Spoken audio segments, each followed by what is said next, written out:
Hi, Jamie here, just helping everybody get ready for the upcoming Festivus games and especially for the judging side. So first off, I just really want to thank everybody, especially for our volunteer judges. We just can't make this happen without you. So I just want to go over a few things because the key to a successful event is really the fair and consistent judging.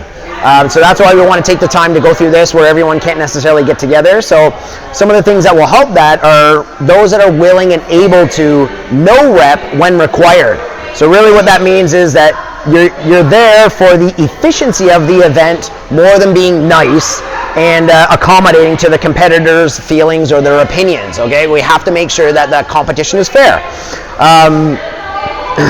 The athlete, they may get upset if they get no reps. I don't care, because what matters is what I do care about is the few hundred people that are going to be watching behind what's happening. Like, you can see lots of activity back here. If we don't no rep someone, everyone's going to see that, other than that one person that should get no reps, that they do get no reps. That makes a fair event. So we want to make sure that people are not perceived that they may be getting away with something or doing some things that get counted that shouldn't get counted. So there are movement standards for a reason.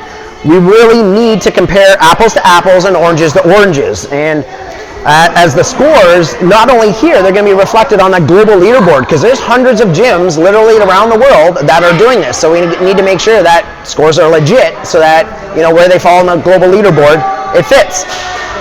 All right. So you can certainly be friendly and engaging, but your role is to ensure all movements meet the same standard and that the right number of reps or the right movement are done in the right sequence. That's kind of the main rule. That's what you're here to support with. So you're not there to coach, but you can certainly and should clarify any of the movements or any no reps to ensure that corrections can be made on that next rep. Some examples might be, okay, we need to get those hips lower, and we're going to cover that in some of the workout details, especially getting hips lower at the bottom of the wall balls, that squat, ensuring that arms, hips, and legs are extended when we talk about the plate ground to overhead. Those are some key things. Everything's got to be extended. So ensure that synchronization is actually happening and at the right place in time. So those are some of those things. Reps, they need to be complete by the end of that workout time, not just kind of, oh, we're picking up that deadlift and it's like beep, well, now they finish it after the beep. That doesn't count. So we just want to be consistent. Start each heat positively with a quick introduction and a reminder of the key movements. So a lot of these things are things that you're going to be on the lookout for. You can engage with them, you can mention your concerns, and for each of the respective workouts. As they finish up, feel free to congratulate them after. We can certainly be all friendly and send them off on their way so they're getting mentally and physically prepared for the next workout. Any issues during the workout, just be sure to raise your arm and flag down the head judge and or myself so we can address it immediately to see if there's a reason to stop things, or just say, hey, it's unfortunate for them. They need to do things right, but keep moving. That's why we want to keep everybody on the same page. So put forth your best effort. All right, mistakes may happen. It's just we want to try to minimize that. And if they do, that's okay. It's just be sure to understand what is expected. Don't make assumptions on the movement standards. That's why we're going through this. Or the scoring. Just try to ask any questions after seeing this and before the event day so we can address them. You know, that's April 20th on Saturday, so it's coming up real soon. So, or at least before the respective workout starts. You come in, something pops up, let us know before we're in action. Don't just hope that it's not going to get encountered. It's better to know beforehand. So try your best to have some fun. Also, take some breaks. For the snacks and washroom. Aiden, he's really got a schedule planned out to ensure everybody's gets some time away from judging, as it will be a long day, as some of you are going to be here from start to finish. So that's great. And again, this really wouldn't be possible without you, so thank you so much for making this happen. It's our biggest event ever, and it's amazing to get the support from all of you. So we'll see you soon.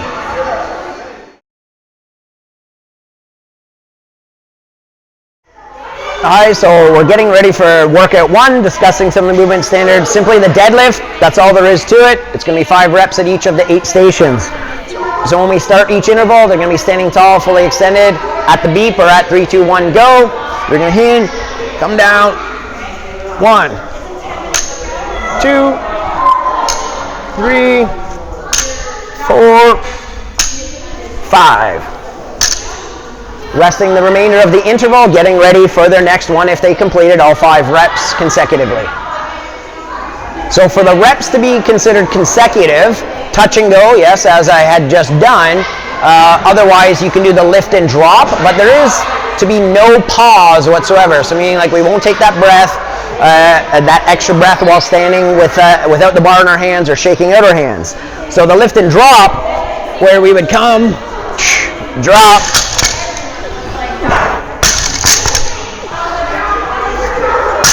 what won't count for here, drop. That's a no rep. They're done. If they have time remaining in the interval, they can restart and do 5 consecutive reps. Touch and go is preferred. It's nice and easy. It's certainly consecutive. But if they are lift and drop, think of them as actually following that bar down. If they're up long enough to take a full breath, that's too long of a pause. They should be chasing that bar almost, managing that bounce on the way back up. So that's what we're looking at when it is consecutive reps, and it needs to be 5 at each station, including number 8, but they can continue past 5, but it needs to be continuous consecutive reps. Something that might pop up as well when people are trying to go fast in a competition is we need to make sure that they are getting to that fully extended position, coming up, hips and legs are extended. Shoulders are going to be behind the bar. When people go fast, they might be here, extending the legs, the hips are not extended, shoulders are forward. This is a no rep. Just think about if the shoulders are behind the bar, hips are extended, legs are extended. That's where the rep counts. Down, up, not. Also bouncing, sometimes people go a little bit quick and it's almost like there should not be any bouncing coming up. You can see it, usually if it's an arm bend, people come down, there's a pause, there's no bounce. I think, and for the teams, going through the intervals, each athlete needs to do all 5 reps consecutively to be able to continue on to the next one. Once the first athlete, call them athlete A, does their 5, they step aside so athlete B can do their 5 reps in a row, followed by the third teammate. If any one of them does not complete, that's okay. The 2 that do can continue, or whoever does get their 5 consecutive reps continues on to the next load. Once they get to the final weight, if they make it to station 8, each member that has made it that far, they still have to fit in their reps within their 1.5-minute interval, and they still need to be unbroken. If someone's going for a lot of reps, if they take up the time, they run out of time, they run out of time. If somebody does like 20 reps, that's up to them. But for their score to count, they have to do at least 5 consecutive reps. They can go to 8, but they need to be 8 consecutive, and they will get extra credit for the extra reps. Okay, now getting into the details for our score sheets for the judges for workout 1. This will be the individual one, so it says Indy up at the top. So simply going through, we just want, this is like a check mark. So if they completed their 5 consecutive reps respectively for each division, you can do like a check mark, and they're moving on to the next one. And we keep going. If they get to bar 5 and they did not get 5, maybe they got 3, you can put down 3, that's fine. It does not matter. What matters is we have, they got that one, bar 5. Say it's the male novice division, so it's a 235. So down here, max load at 5 reps is just going to be, in their division, it's going to be 195 because they did not get all 5. So it's the 195. And then for bar 8, if they happen to have got to bar 8, they still need to get at least 5, but maybe they went for 8 consecutive reps. So then what we want to do is we will look at, just make sure that we clearly would have 8 here. Don't worry about the math, because that's where we're going to have the scorekeeper. We've got the extra reps here. Don't worry about math. We will figure that out so we can keep things moving along. We'll figure out that total. What matters down here is that you'll have the individual name. So if you want the old John Doe or whatever respective for each division, The heat and lane will be announcing that each time. That just helps us to confirm if we have the right individual. And then just make sure that we have circled, like we referenced the male novice. So that would be this one here. And then just usually we're going to have the athlete initial. So if it's John Doe, they can sign there. And then you would put your name as the judge. So me, I could just put my name, and then we know who to ask if there was any questions for any clarification. That is the individual. Now, okay, for the teams, similar but different. So we can see for each one of our divisions for the deadlift, there's going to be the 3 slots. So for each athlete that completes their 5 consecutive reps, we're gonna, check off, and for every athlete that gets it, then if we're down, bar 6, athlete A gets it, athlete B, athlete C, no, maybe they only got 4 reps. Unfortunate, they didn't get the last one. So we will keep going. Athlete B, athlete A, they've got them all. Athlete B, they only got 3, they're burnt out. So athlete A will continue on to bar 8. So depending on if they can lift, being female intermediate, maybe they're at the 205 and they got 7 reps. Great. So then we need to look at the bottom, athlete A, max load at 5 reps.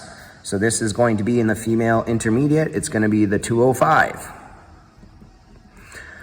Athlete B, for 5 reps, the 3 does not matter. What matters is the 5. So they are 185.